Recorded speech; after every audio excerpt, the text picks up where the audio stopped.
This is the second week of a series that takes its name from a fairly famous verse uttered by Jesus in the Gospel of Matthew, chapter 23, verse 11, which reads, that the greatest among you will be your servant.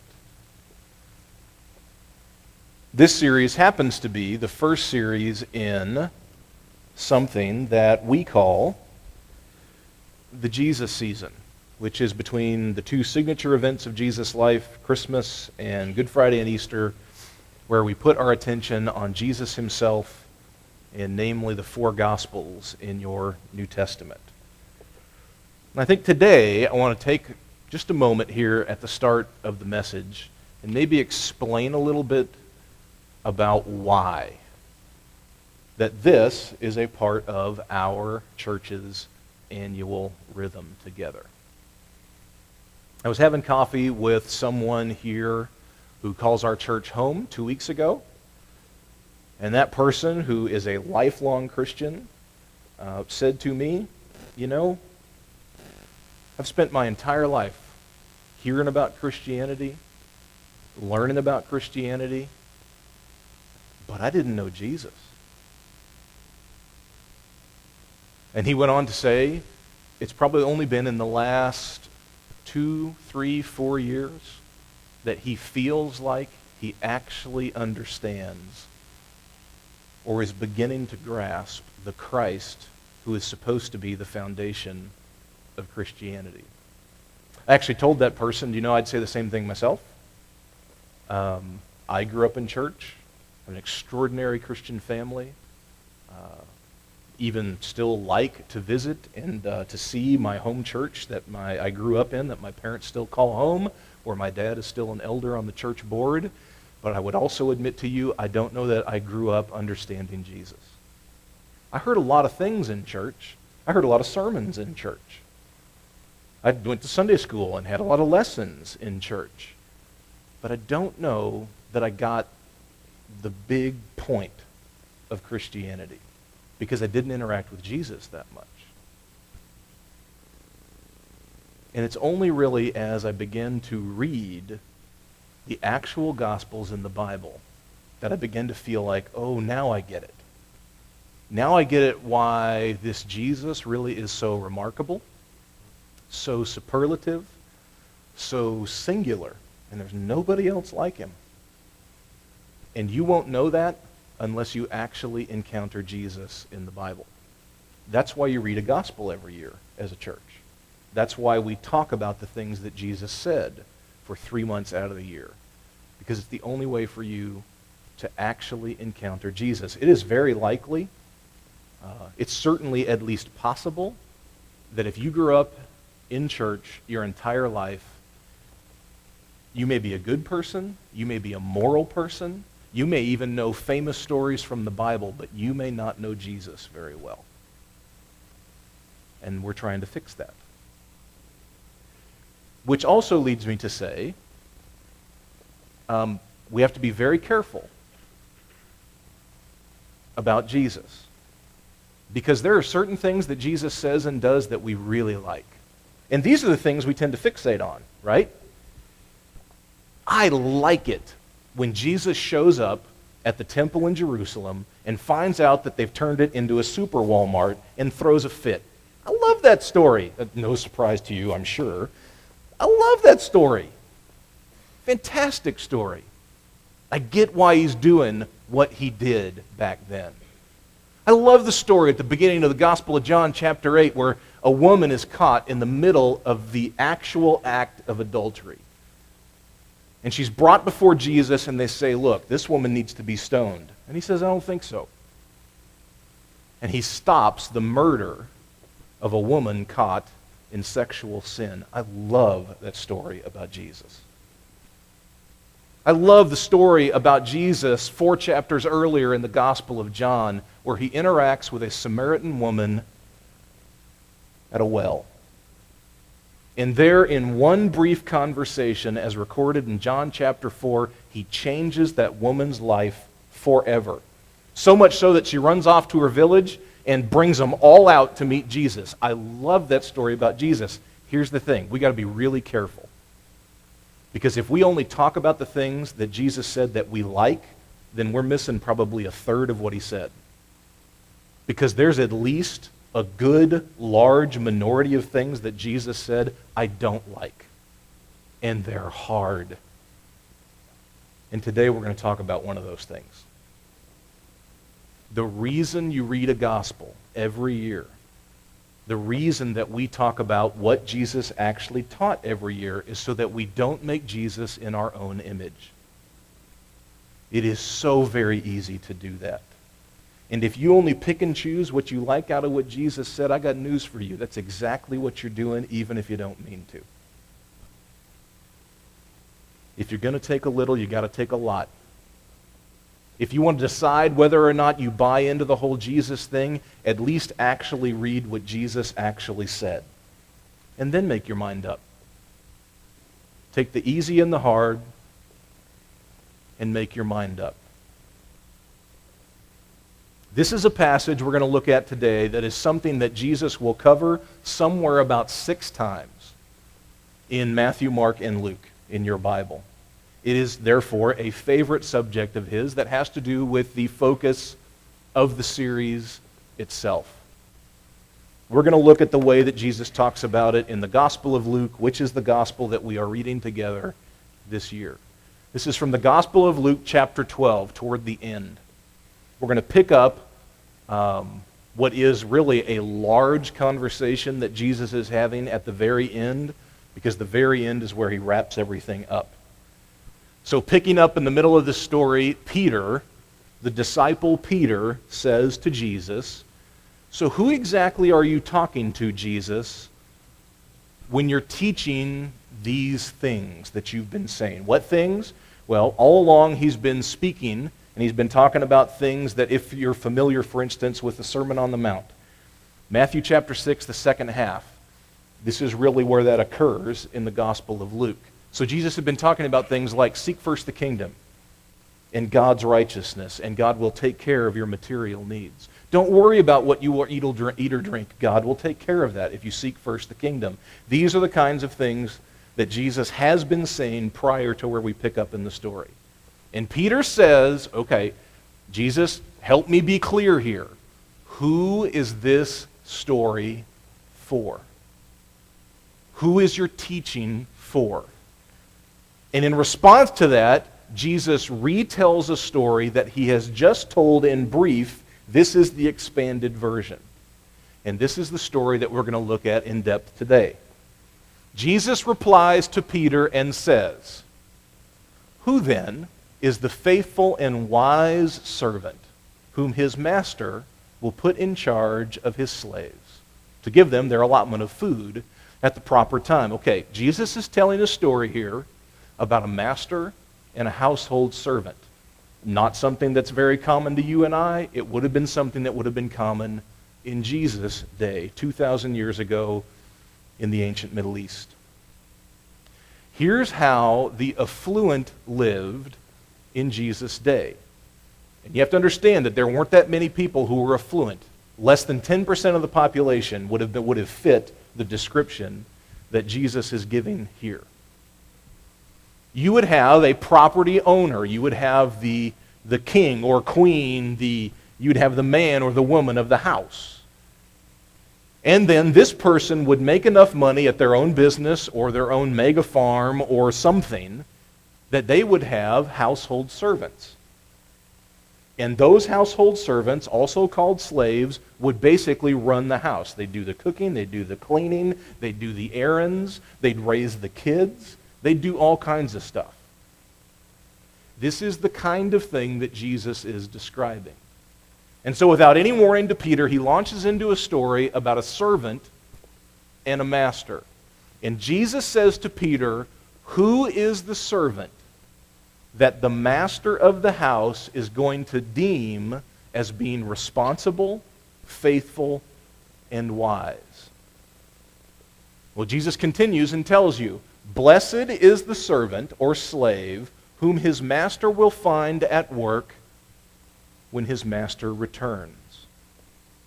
So the master of the house goes away, we're assuming for a while, maybe on a business trip, which means that the house is left in the hands of the servants. And Jesus says, the servant who is going to be deemed faithful and good and wise is the one, when the master returns, will be found doing exactly what the master told the servant to do. He'll be doing his work. Work there is like an appointed task, right? The servant gets a to-do list from the master. When the master shows back up, the master wants to know that the to-do list has been done. Following it so far? And look at what the reward is for the faithful servant. If the faithful servant, when the master shows back up, has done the work that the servant was supposed to do, then that servant will get lots more responsibility and lots more perks that come with it. In fact, they will become the head servant of the entire house, and everyone else will report to them, which is not a bad gig in Jesus' day. If you weren't going to be rich, if you weren't going to be part of that very small minority, it was not a bad gig to be the head servant in a large household. But Jesus says this servant could also make another choice. When the master is away, he could choose not to do his appointed work. The servant instead could say to himself, my master's not coming back. And when he says to himself, my master's not coming back, he then makes these unfortunate choices. He begins to mistreat the other servants in the household around him. And he begins to lead a life of excess. Trivial, frivolous. He gets drunk, and he even eats more of his share of the food that was available to the other servants. He's lazy. He sits in the master's lazy boy, kicks back, watches the master's cable, enjoys the master's high-definition television. And he thinks the master isn't coming back. But Jesus says, what? On a day that the slave doesn't know, out of the blue, as if transported by a Star Trek-era transporter beam, the master is going to show up again at the house and going to surprise this lazy, frivolous, mean slave. And what's going to happen? And the master will cut him off and put him out with the unfaithful. I left the asterisks right after cut him off because there's a debate among biblical scholars about how to translate that phrase. Right now it seems like it means the master's going to basically fire him and kick him out of the house and banish him from ever working there again, right? That's the way it reads. Okay, here's the other way you can translate that phrase. Cut him into pieces. That's worse. The master could show up, and it would be his right, by the way, in Jesus' day and time, to kill him. To punish him and to kill him for being lazy and not being responsible with what the master had left in his care. And Jesus finishes the story by saying, here's what was really bad about that servant who made the poor choices. People who didn't know what to do, a servant who didn't know what they should be doing, well, when the master shows up, the master's not going to get that upset because he didn't know. The problem with this servant is that this servant knew exactly what he should be doing, and he chose not to. And that elicited what Jesus calls a severe punishment from the master. And then Jesus, at the end of this story, wraps up and tells you exactly what he's driving at by telling this story about a servant and a master who went away and asked that servant to be responsible. And Jesus will often do this, by the way, at the end of these stories that he tells. He will wrap them up with the point he is trying to make. These are words you may actually know from the Bible. You may not have known it was about a story like that. Jesus says, "To whom much has been given, much will be required. And to whom much has been entrusted, even more will be demanded." Let's start to hear exactly what Jesus was trying to get across by this story about a master and a servant. The first thing you need to ask is, so to whom is Jesus speaking? Who's his intended audience, right? That's what Peter asked him to start with. Okay, help me out here. Are you talking to everybody who's gathered around you listening, or are you talking to us? What's the answer to that? Well, who would call Jesus master? Not everybody. Probably his disciples would do that more than anybody else. In fact, earlier in the chapter, in verses 22 and verses 32, earlier than this story, Jesus has already said that he was talking to his disciples and his little flock. Well, that means he's talking to his followers. He's not just talking to everybody. He is most of all talking to his followers. Apparently, Peter wasn't listening a whole lot when Jesus said that earlier in the chapter. Not a surprise. You get the sense that he was checked out a lot when Jesus was teaching when you read the Gospels. So the point is this. Whatever Jesus is driving at in that story, the people who should listen up the most about it are the people who call themselves Christians.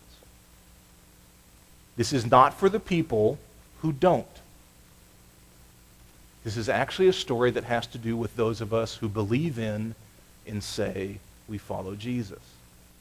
So pay attention. That involves most of us. So let's ask a few questions that will help us get to the bottom of what Jesus means. And let's focus in on that last well-known verse and try to figure out exactly what Jesus was meaning by the story that he told. To whom much is given, much is required. To whom much has been entrusted, even more will be required. Okay, got it. Let me ask you this. What much have you been given? What much has been entrusted to you? Now see, here's the thing. This is not a foreign concept. This is something that maybe books or articles or sermons have been focused on before. And this is where things tend to go off the rails. Because you know what Jesus isn't talking about? He's not talking about your money. And a lot of times, Christians, when they talk about money, will use this verse. Not a bad thing, but that is not exactly what Jesus is talking about. Let's let Jesus tell us exactly what he means by much. And to do that, you have to go back to the story. To whom much is given, much is expected or required. Go back to the story. What was the much the servant was given? It was his responsibilities, right? What Jesus calls his work.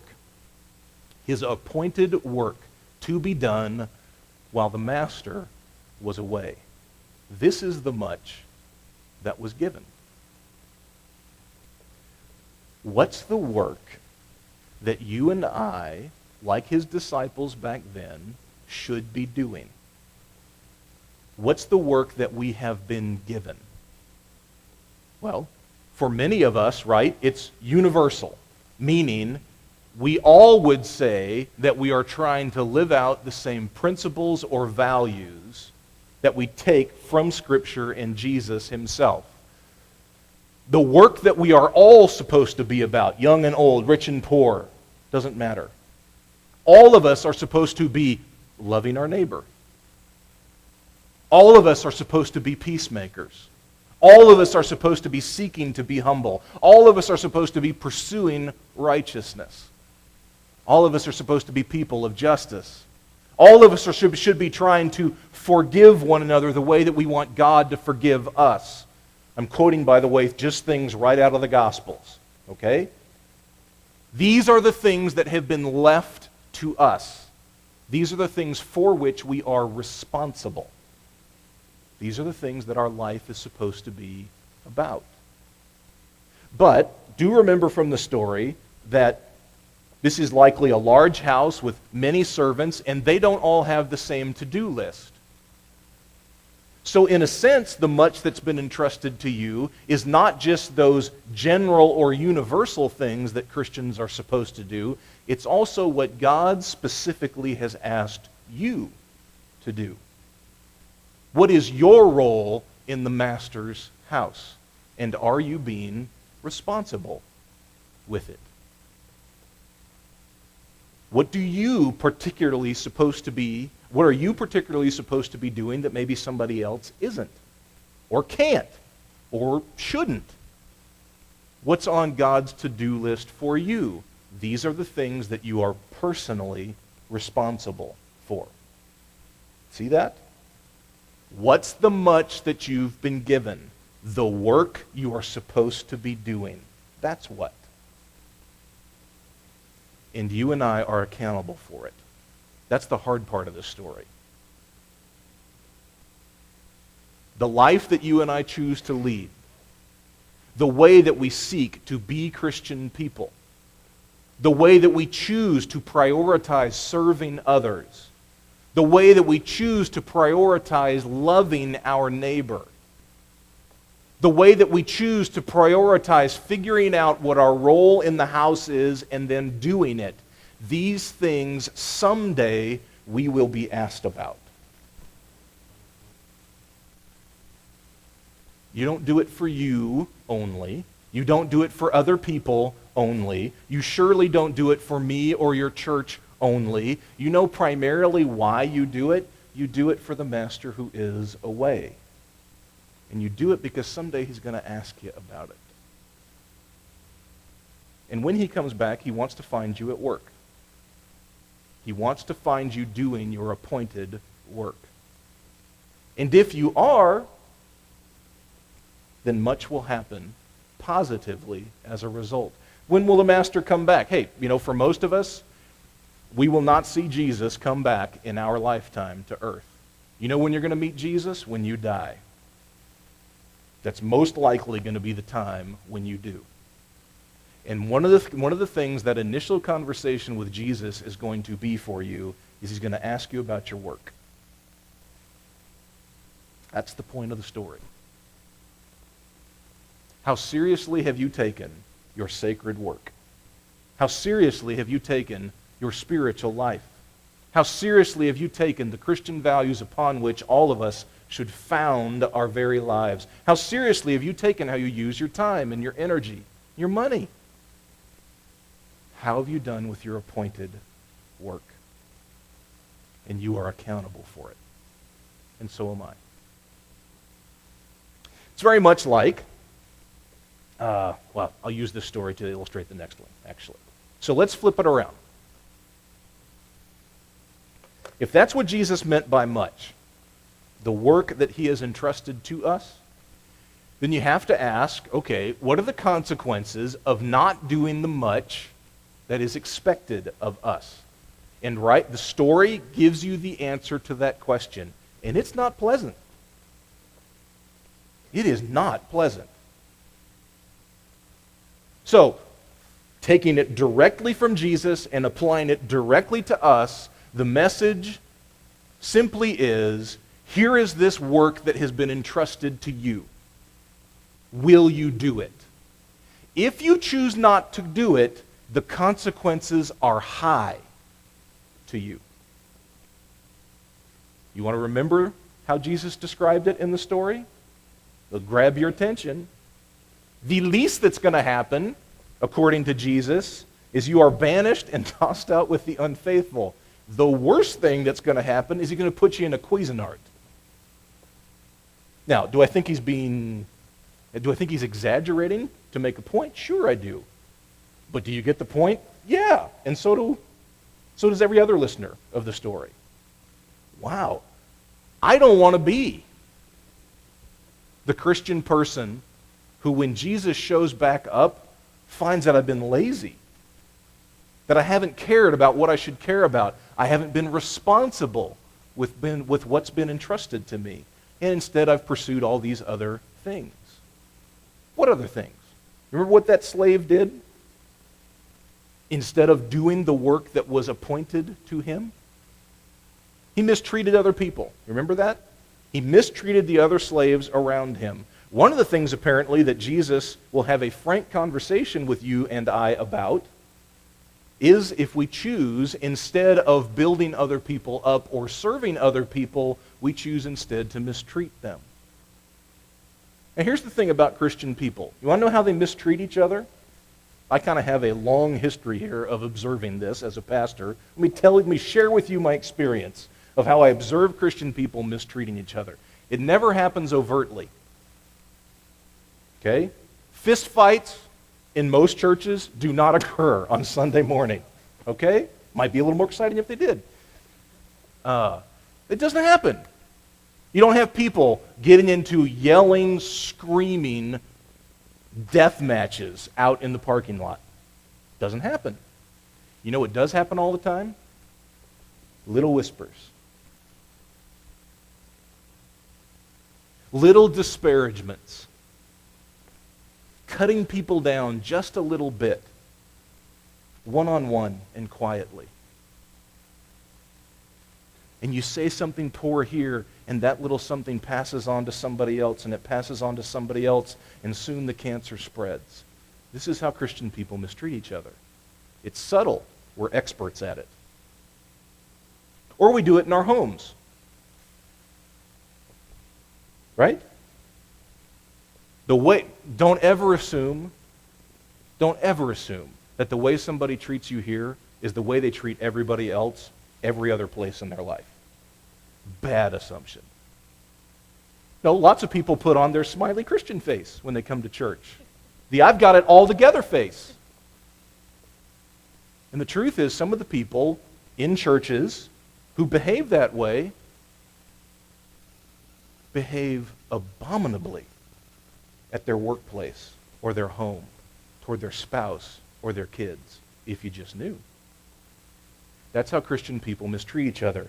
And the thing is, you're accountable for it. And so am I. If you choose to replace doing your appointed work that you are supposed to be about with that kind of behavior, you're in massive trouble. And so am I. The other thing that Jesus said about that servant who misbehaved is that they just chose to lead a life of excess. You remember that? They just chose to sit around, and they ate and they drank and they got drunk and they had a good time. This is good time Charlie. This is the guy who's trying to have as much fun as absolutely possible before he dies. And look, there's nothing wrong with having a good time. I think you know that. But this is a guy who thinks that the highest priority in his life is his own personal enjoyment. What he gets out of everything. And Jesus says that's exactly the kind of person who's going to have a very unpleasant conversation with Jesus someday. It's Jesus' words, not mine. It's sobering, isn't it? See, the last thing about that servant is that he thought he wasn't accountable. He thought that what he was doing right now really only mattered now. Or he thought that what he was doing now, he would never have to answer for. As if it were only about today and not about tomorrow, as if, honestly, God didn't even exist.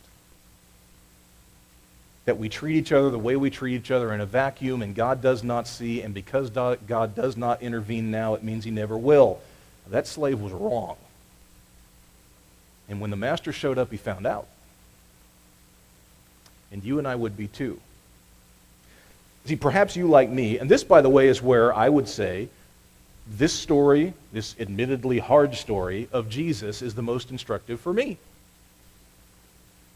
Because it's very easy to go about your appointed work, living out your faith, doing these things that we talk about or we read in Scripture, or doing your little part of our church's work, or some other work that you are doing. It is so easy to do that for weeks and months, maybe even years, and you don't see it bearing much fruit. You don't see it having much effect. And eventually you get to the point where you think, this is not working. And God must not care. And if God doesn't care, then I'm not going to care either. And very soon you sound a lot like that servant who was going to have a terrible conversation with Jesus someday. See that? What much have you been given? And how can you get in hot water with Jesus about it? Don't do what you're supposed to be doing. And spend your life doing other stuff that you shouldn't be doing. And don't believe that you're ultimately responsible to him for how you use your years and decades on this earth. That's a guaranteed way to get in hot water with Jesus. Guaranteed. And so we finish by saying, okay, if Jesus wants us to realize that those of us who have been given much, those of us who have been given the task of doing his work while he's away, what's the reward of actually being faithful to this calling, to this request that Jesus is making of us? Do you remember from the story? Jesus is going to be exceedingly pleased. And he's actually going to give you more responsibility and a greater role because you have shown yourself to be faithful. By the way, do you know this is pulling it back into the present tense? Do you know this is a great way to pick people that you will personally befriend? Or, like in our church's life, pick people who will lead ministry teams or serve as elders or deacons? Follow this principle. Find the people who are already faithful and entrust yourself to them. Don't find the people who want to do it. Don't find the people who may be the loudest. Don't find the people who may fawn over you or they may embellish you or they may sound the best to you. They may give you the best gifts. They may be the nicest to you. All that stuff is not trustworthy. You know what is trustworthy? Find faithful people. Find people who show themselves to be the kind of servant Jesus described in this story. The one who knew that they were supposed to be about their appointed work, and they did it faithfully and loyally and with patience and endurance. And that kind of person you can trust all day long. All day long. Jesus does too. That's what he's telling you. The kind of people he's looking for are the people who will show themselves to be faithful to their appointed work and task. And man, when he sees that in you, he will give you so much more. All you got to do is try to start serving a little bit. All you got to do is try to start loving your neighbor a little bit. All you got to do is try to start being a peacemaker a little bit. All you got to do is try to start forgiving other people the way you want God to forgive you, just a little bit. And here's what I know from the story. If you do it a little bit, just a little bit, God will answer back and allow you to do it even more. And he will give you more opportunities to do it. And you will be able to impact more people in that way. Because this is how it works in Jesus' kingdom. He is just looking for people who will be faithful, not lazy, not self-centered, and do the things that he actually told us to be doing. Be faithful with it, because you are accountable for it. And so am I. I'm